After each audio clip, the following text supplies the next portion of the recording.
Pitbull, which badly mauled a 4-year-old boy in the United States, has been spared from death row. Animal activists held candlelight vigils and campaigned on social media to save Mickey, instead blaming the attack not on the Pitbull but on the child's babysitter. The little boy, there he is there, he was left with a broken jaw and a broken eye socket as well. His mother says she can't understand the support that emerged for the dog. Jess, the judge ruled that... This is just sick. I mean... mean... The judge ruled that the dog can live as long as it's desexed and defanged, despite calling it vicious. No. I mean, for a start, what are people doing having pit bulls to begin with? I mean, they're not pets. They're fighting dogs. And looking at that little boy's face, that is outrageous that they're keeping that dog alive. I mean... It's just... I think understand awful. How they're blaming the babysitter rather than the owner of the dog. I would have thought it's the owner of the dog's responsibility. They did blame the owner of the dog as well. Okay. But I think that it just seems odd to me that they're holding candlelight vigils for a dog that has basically almost mauled a 4-year-old to death. Yeah. I mean, that's the sort of idiots that you see all the time. I mean, people, you know, say what you like. Animals, fine, don't hurt them, but human lives and animal lives are not equal, quite frankly. And if it's a choice between a baby being killed and a dog being killed, quite frankly, I would rather see the dog being killed and the baby live. Call me crazy, call me speciesist. No, I think it has a lot to do with the breed of a pit bull. It has, you know, notoriously been... There have been so many bad accidents and attacks, but, you know, there are people that are trying to say not every pit bull, not every part of that breed is bad. But that's a bad one, though. Look at that. I get that completely, and I totally agree with you. I just think that's why they're doing this. The judge says that, you know, because he's had his fangs taken out, he's been, you know, desexed, he'll have to live in an institution, and that killing the dog won't take away the injuries that have been caused to the little boy. I mean, is that any sort of justification, do you think? There's an institution for dogs? It's just as cruel, I think, defanging a dog. That's true, you know? yeah. So it's just weird. Yeah, that's right. At what point have you just effectively killed the dog anyway? That's right. All right, well, we've had a great time with our studio audience today, and if you would like to join us in here, it's free and easy. Just email us at Studio 10, tickets at network10.com.au. We'd love to see you. The law that will change life in the bedroom, that is coming up in just a tick. Don't go. You are uneducated fools. Get a brain, Studio 10. It was the discussion. They're not pets. They're fighting dogs. That almost broke the internet. Now, angry Pitbull owners are taking on our panel, face to face. See what happens. 8:30 Monday morning on Studio 10. Well, last week our panel took aim at Pitbulls after an attack on a 4-year-old boy. Our social media pages went into meltdown with people accusing us of misinformation and not having all the facts. Now, here at Studio 10, we believe in giving people the right of reply. So in a moment, we'll hear from those who say we have it wrong. But first, here's some background information on how this topic came to light in the first place. It's the news that strikes fear into every parent. 2-year-old Dian Satori, a young boy full of life and killed in the cruelest way. To many Australians, pit bulls are seen as an angry breed of dog, ready to attack at a moment's notice. In fact, there have been calls to destroy them. Who the hell would breed dogs to be trained to do something like that? And when the issue came up on our show last Friday, our panel left no doubt which side of the fence they were on. For a start, what are people doing having pit bulls to begin with? I mean, they're not pets. They're fighting dogs. And that triggered an angry response from pit bull owners. According to them, we've got it wrong. It's not the breed of dog that's the problem. It's a small percentage of owners. Do you have anything you'd like to say to the man who was attacked at all? Some also accuse the media of only reporting on pit bull attacks and ignoring other breeds. So, has the pit bull been unfairly targeted? Today, we'll find out. Wow. Now, as we mentioned, some of you were very, very angry. You took to our social media pages to give us your opinion. We love that. Here's a sample of some of the comments we received I am a proud and responsible pit bull owner, and it upsets me how your ignorance toward the breed is being spread on such an open format, sending out the idea that all pit bulls are evil. People are the problem. Irresponsible breeding and cruelty are at the core of the ongoing discussion and maligning of this breed. And we have this one as well. How dare you say that pit bulls are not pets? They are beautiful and loving dogs who unfortunately have been subjected to this hideous witch hunt that is breed-specific legislation and sensationalistic journalism. In light of that feedback, we've invited owners and experts from around the country to talk about this issue. There they are there. Hi, guys. Hi. They've brought their puppies in as well. Well, last week we were inundated with criticisms over our discussion on pit bulls. Jess, we were saying that you thought they were fighting dogs. I'm a bit frightened of them as well, Turns Joe. out they were fighting words. Look, plenty of viewers took exception to our comments. So today we've put together a bit of a panel of experts to talk us through it all. Joining us today we have Dr Andrew O'Shea, who is the president of the behaviour group for the Australian Veterinary Association. Hello. We have Brad Griggs, a canine behaviourist. We also have Melanie Isaacs, Director of Rescue Service Team Dog. We also have John Brotherhood, who is from Ambulance New South Wales, and Darren Eldred, who is the Director of Team Dog and Fetching Dogs Incorporated. Now, we're going to hear from this incredible panel in a moment, but first let's look at some of the stats. 5 breeds of dogs are banned in Australia. They include the pit bull, Argentine dogo or mastiff, Brazilian fighting dog, Japanese tosa, and Perro de Presa Canario. There are around 5,000 reported dog attacks in Australia each year. They range from minor bites to death. In 2011, half of all attacks were by just 5 breeds of dogs: Bull Terrier, Australian Cattle Dog, German Shepherd, American Staffordshire Terrier and Rottweiler. Children under 15 remain the most vulnerable to dog attack, with 4 killed nationally in the past 5 years. The number of attacks by dangerous or restricted breeds is decreasing, suggesting that the laws are working. But the Australian Veterinary Association says we should ban the deed, not the breed, arguing a breed-specific approach to legislation is not the answer. So what is? All right, let's start our chat with Dr Andrew O'Shea. Doctor, why do you think pit bulls have such a bad public perception? There's a lot of personal likes and dislikes, and many people only come in contact with individual breeds occasionally. The most common report on television is the child was attacked by a pit bull or whatever.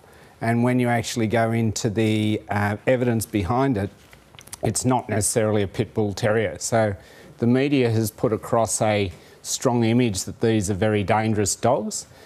The evidence behind it is they're most probably no more dangerous than any other dog of a similar size.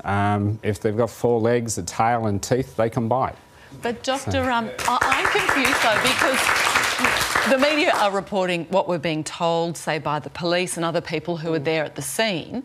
And I think there is, as you say, a bit of confusion over, are we talking about pit bulls?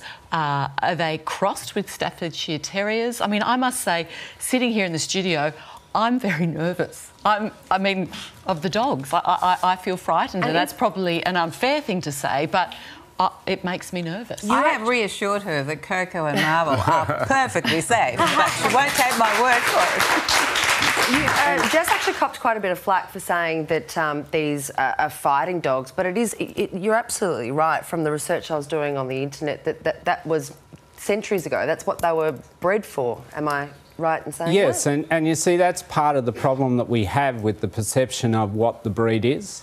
And what is a pit bull terrier? It actually varies from what jurisdiction you're in.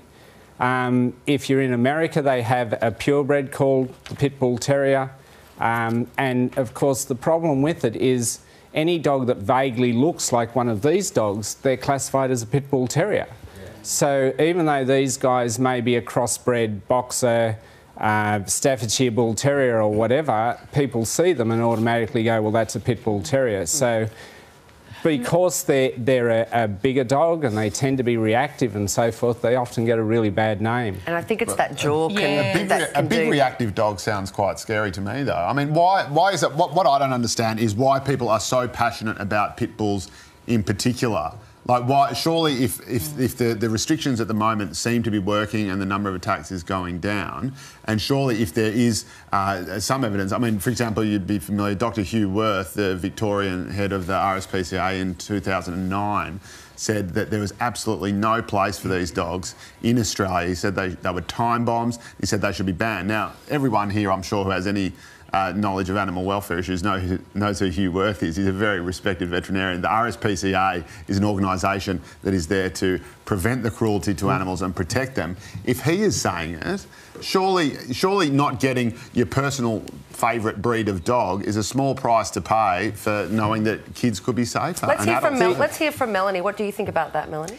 The reality is, I know you mentioned about the laws appear to be working and, you know, the promo said that attacks by the reported breeds have gone down, which I'm sure is the case. But the question I'd ask is, have attacks gone down? Because if overall attacks haven't gone down, which they haven't, they're continuing to rise, do we care if the bite is by a pit bull, or do we care that a dog has bitten someone and how to stop that happening? Well, I think the pit bull attacks tend to be more dangerous. Yes. We've had stories of a fully grown man just last year, right? This is, never mind the kids, right? Never mind there's a 2-year-old in America, I think it was last year, whose mother is now calling for it was her own family dog that attacked and killed her 2-year-old child. She is now saying she was wrong. We had just last year in Sydney, a jogger was attacked by 3 pit bull terriers, and when a neighbour came to his aid... Yeah, let's have a quick look at that, actually. It's definitely worth watching. Bandaged and bruised, but alive. He's got a big gash where he's been torn open on the side of his chest, and his chest wall has puncture wounds in it that are just centimetres from his heart. Torn apart by these dogs, Rob Nelson was jogging home when 3 American Staffordshire Terriers surrounded him and attacked. The animals have now been destroyed. They were vicious, they were savage, and they should not be allowed in a suburban area. Rob faces months of plastic surgery, but he's smiling for now because he survived. We wouldn't have a son and a brother, I don't think, if they didn't come to his aid. It's quite scary at the time. I think that witnesses said that they could see Rob's heart beating through his chest because so much damage had been done. I want to bring you, John, in from Ambulance New South Wales, because you're on the front line and you see the sort of damage that dog attacks can do. Yeah, quite regularly. Unfortunately, we receive a lot of calls for dog attacks, and we only get to see the aftermath of what's happened. Quite a few times we've turned up and the dogs are still attacking. In the case of Robbie's attack there, he'd suffered some horrific injuries. They'd pulled the flesh off his arms and his chest. There was a great big wound under his arm where it had gone down to his chest wall. You couldn't actually see his heart, but it was only about 2 or 3 centimetres away from it, so it could have inflicted some fatal injuries. Hello. So you're not hearing about Labradors or Maltese Terriers or toy poodles causing this sort of damage? I've been to a lot of attacks that have involved different types of dogs. My understanding of dogs, I really can't tell the breeds apart. They're a dog, they've got 4 legs, a tail and teeth, and the bigger the dog, the bigger the bite. But it doesn't matter what size the dog it is. If it's going to bite, it's going to bite. And we've had them from someone walking up saying, here, have a look at my pet, and it bites somebody's face. It does a nip. And some dogs will nip, some dogs will bite, and some dogs will attack. And in my experience, all dogs will bite. Doesn't matter which type of breed it is. Brad, is it to do with the owner of the dog? I mean, we know that everyone knows dogs, right? Now, it's how you train the dog, surely.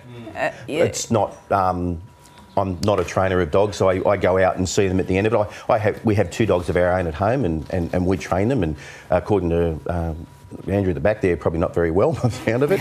But I live with my dogs, and we have some ground rules as well. If the dogs turn on the children, the dog goes. I don't leave my kids alone with the dogs. But that's just normal parenting and that. But as far as the experts goes and the dogs, I wouldn't know what breed these are apart from It's brown, got 4 legs, tail and teeth. That's basically it. Yeah. All right, we have to take a very quick break, but we'll have more of this discussion in just a few moments. Don't go anywhere.